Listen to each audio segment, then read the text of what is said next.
Hello everyone, welcome back to educational sir. तो आज हम सभी डिस्कस करने जा रहे हैं लेंथ कॉन्ट्रैक्शन। बीएससी फिजिक्स के पॉइंट ऑफ व्यू से हमारा चैप्टर चल रहा है स्पेशल थ्योरी ऑफ रिलेटिविटी। आज का जो हमारा लेक्चर होगा वो लेक्चर नंबर 5। तो लेंथ ऑफ कॉन्ट्रैक्शन क्या है? तो बेसिकली कॉन्ट्रैक्शन का मतलब क्या होता है? सिकुड़ना यानी कम। ठीक है, तो बेसिकली लेंथ ऑफ कॉन्ट्रैक्शन क्या होता है? जैसे बेसिकली आप देखिए रेस्ट में बॉडी हमारा, देखिए ये बॉडी क्या है, ये आपको थंबनेल से साथ ही समझ में आ जाएगा। लेंथ ऑफ कॉन्ट्रैक्शन का जो एक्चुअल मीनिंग है वो क्या है, देखिए जैसे हम रेस्ट में है, ठीक है, प्रॉपर लेंथ हमारा क्या एल नोट। एल नोट हमारा क्या ओरिजिनल लेंथ यानी जब हम रेस्ट में रहते हैं, और वही हम किसी मोशन में आ जाते हैं तो हमारा लेंथ क्या होता है, वो सिकुड़ जाता है यानी कम हो जाता है, तो इसे हम क्या बोलते हैं? Length of contraction. लेकिन आप बोलेंगे सर हम नॉर्मल जो गाड़ी देखते हैं रोड पे या फिर कुछ भी देखते हैं चलते हुए बस वगैरह, तो इसका तो लेंथ हमारा जैसे ओरिजिनल जो लेंथ होता है रेस्ट में, तो इसका मोशन में तो इसका लेंथ कम होता नहीं है। तो क्यों नहीं होता है? क्योंकि देखिए यहाँ पे जो लेंथ का बात किया जा रहा है यानी मोशन का जब बात किया जा रहा है, मोशन क्या होगा? मोशन हमारा क्या होना चाहिए? ज़्यादा ज़्यादा यानी एक्चुअली स्पीड ऑफ लाइट। देखिए यहाँ स्पीड ऑफ लाइट का फैक्टर आ रहा है, फॉर्मूला आप देख सकते हैं। हमारा जो लेंथ ऑफ कॉन्ट्रैक्शन का जो फॉर्मूला है वो होता है L equal to L naught under 1 minus v square पर सी स्क्वायर।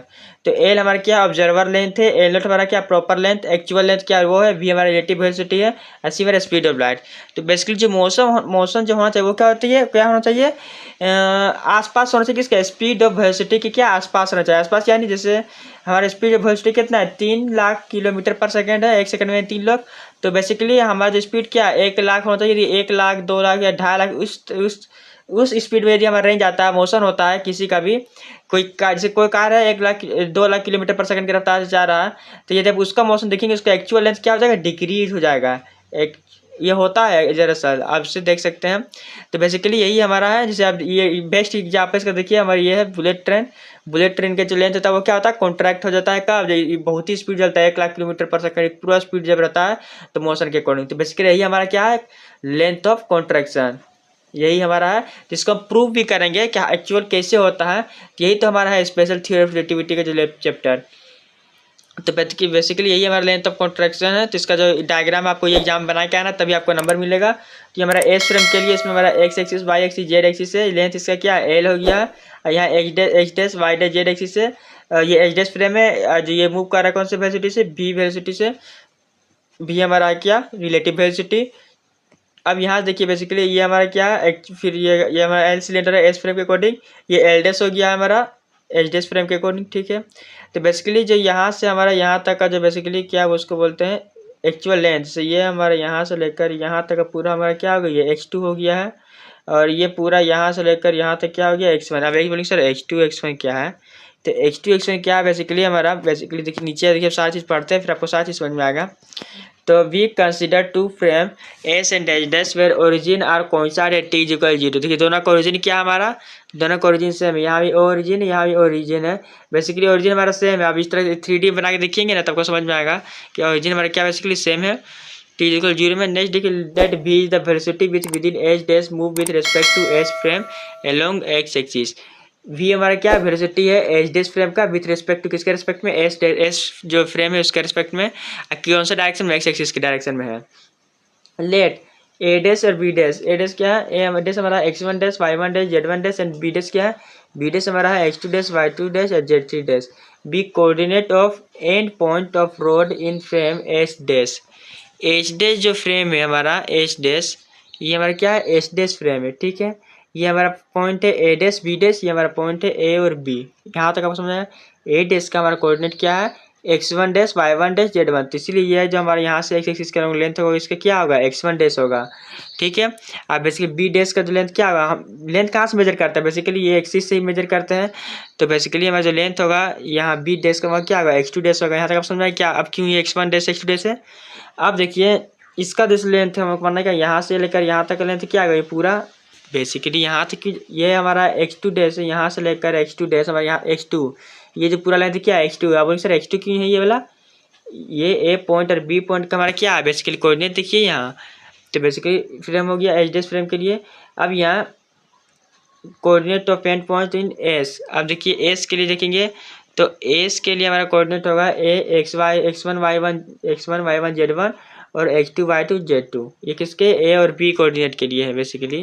तो यहाँ आप देख सकते हैं ए डैश बी डैश के लिए में था x1 dash y1 dash z1 dash, और ए बी के लिए क्या x1 y1 z1 और x2 y2 z2 बेसिकली, ठीक है। तो यहाँ इसीलिए हम आपको पता ओरिजिन हमारा बेसिकली फिक्स, ये यही से ओरिजिन हमारा स्टार्ट होगा। तो बेसिकली कहाँ तक जाएगा, ये पूरा लेंथ क्या यहाँ से लेकर यहाँ तक x1 हो गया, और ये पूरा लेंथ यहाँ से लेकर यहाँ तक क्या हो गया x2 हो गया, ठीक है। समझ में आपको ये चीज़। और यहाँ पे हमारा क्या होगा, ये छोटा सा लेंथ x2, ये छोटा सा लेंथ हो जाएगा x2 डैश, ये x1 डैश। तो यहाँ तक आपको मैं आशा करता हूँ लेक्चर समझ में आ गया होगा। फिर भी आपको ये सब चीज़ समझ नहीं आ रहा है, ये इतना x2 कैसे हुआ, x1 कैसे, आप पीछे वाले लेक्चर डिस्कस कीजिए। सारा चैप्टर एक दूसरे में इंटरलेटेड है सारा लेक्चर।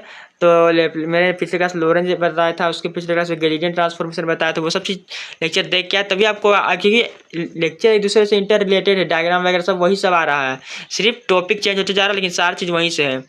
तो छोड़िए आगे देखते हैं यहाँ क्या हुआ। फिर देखिए ये सब आपको बता दें, सब आपको यहाँ शो करना है, ये सब फिगर के बारे में सारा फिगर आपको समझा दिया है लिख के भी, थ्योरी में भी। नेक्स्ट आपका क्या है, length of rod in H dash frame.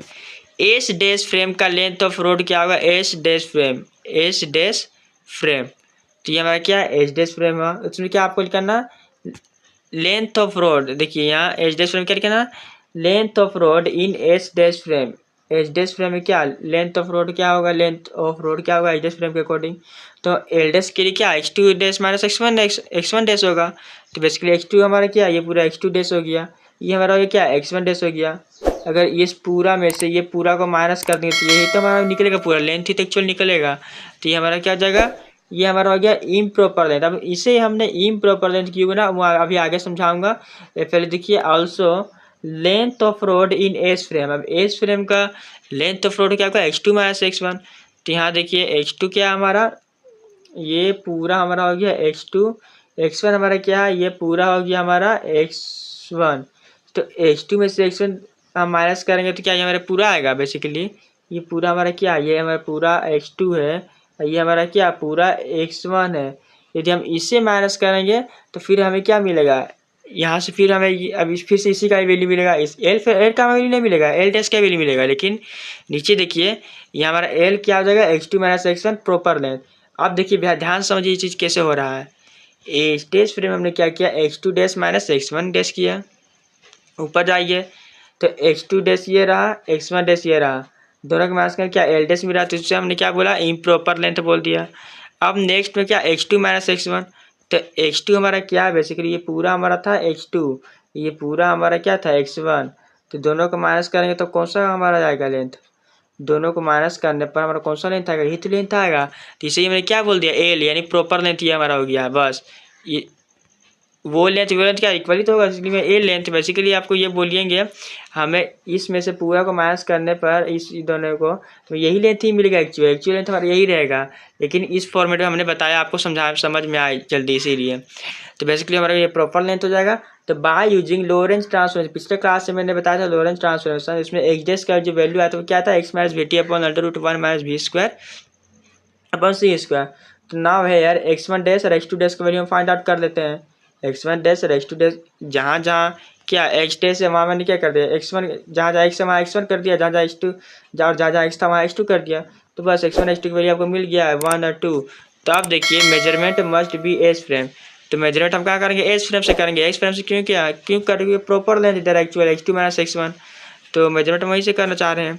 तो बेसिकली यहाँ है यार T1 is equal to T2 is equal to T in S frame.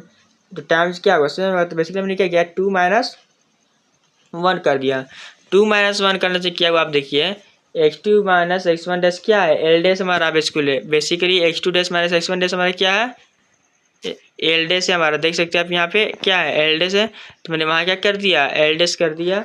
और यहाँ पे क्या, ये हमारा एलसीएम आ जाएगा, तो क्या बचेगा x2 माइनस वी टी और माइनस क्या x1 plus we T, minus plus होगा वी टी, तो वी टी क्या जाएगा कैंसिल, फिर यहाँ क्या होगा x2 माइनस x1 क्या हमारा ओरिजिनल लेंथ है, यानी प्रॉपर लेंथ हमारा। ऊपर देखिए यही लिखा हुआ है, ये हमारा क्या प्रॉपर लेंथ, वो था इम्प्रॉपर। तो बेसिकली एल और एल डैश के बीच हमें देखिए रिलेशन आने ही वाला है। तो ये एल हो गया। अब यहाँ से हमें एल के वैल्यू फाइंड आउट करने के लिए क्या होगा, एल डैश में मल्टीप्लाई करना होगा इस पूरे टर्म को √1 minus v square upon c square. But लेकिन हम क्या बोलते हैं, यदि हम less than √1 minus v square upon c square less than 1 रहा, तो यहाँ पे क्या हो जाएगा, एल डैश क्या हो जाएगा हमारा ग्रेटर देन होगा एल के। तो इसीलिए हम यहाँ क्या बोल सकते हैं, thus therefore there is contraction of length when it is measured from a moving reference frame. क्या मैंने बोला, मोशन में रहेगा तभी इसे हम कॉन्ट्रैक्शन ऑफ लेंथ बोलेंगे। This contraction increases with increases in velocity of moving reference frame. मैंने क्या, जो हमारा फ्रेम रेफरेंस है वो मूव कर रहा है, कौन सा फ्रेम हमारा रेफरेंस हमारा मूव कर रहा है, एच डैश फ्रेम। देख सकते हैं आप डायग्राम में, एच डैश फ्रेम जो है वहाँ ऊपर डायग्राम में क्या कर रहा है, वी वेलोसिटी से क्या कर रहा है, वी वेलोसिटी से मूव कर रहा है। तो इसीलिए बोला जा रहा है जितना ज़्यादा मूविंग होगा उतना ज़्यादा हमारा क्या होगा, इंक्रीजेस ऑफ कॉन्ट्रैक्शन होगा, increases of velocity of moving reference of frame. तो लेंथ ऑफ कॉन्ट्रैक्शन हमारा कितना होगा, उतना ही इंक्रीज होगा। तो this contraction is known as Lorentz Fitzgerald contraction. इसे हम क्या बोलते हैं, लोरेंज फिट्जरलैंड कॉन्ट्रैक्शन, और इसे हम बोलते हैं लेंथ ऑफ कॉन्ट्रैक्शन। तो आपको समझ आया, हमने इसे प्रूव भी कर दिया बेसिकली किस तरह से हमने यहाँ पे फ्रेम लिया है, दोनों फ्रेम रेफरेंस एस फ्रेम और H dash frame inertial system frame reference को लेकर हमने इसे प्रूव भी किया है बेसिकली। आप यहाँ देख सकते हैं, आपको थंबनेल आपको इसका फॉर्मूला भी शो होगा, L equal to L naught under root 1 minus v square upon c square. L और एल नॉट का हमने एल डैश यहाँ डायग्राम यहाँ दिखाया अपने नोट्स में, आप देख सकते हैं। वीडियो अच्छी लगी तो लाइक करें, शेयर करें, और चैनल में पहली बार आए हैं तो चैनल को सब्सक्राइब जरूर करें। सो मिलते हैं अगले नेक्स्ट वीडियो के साथ। Thanks for watching this video.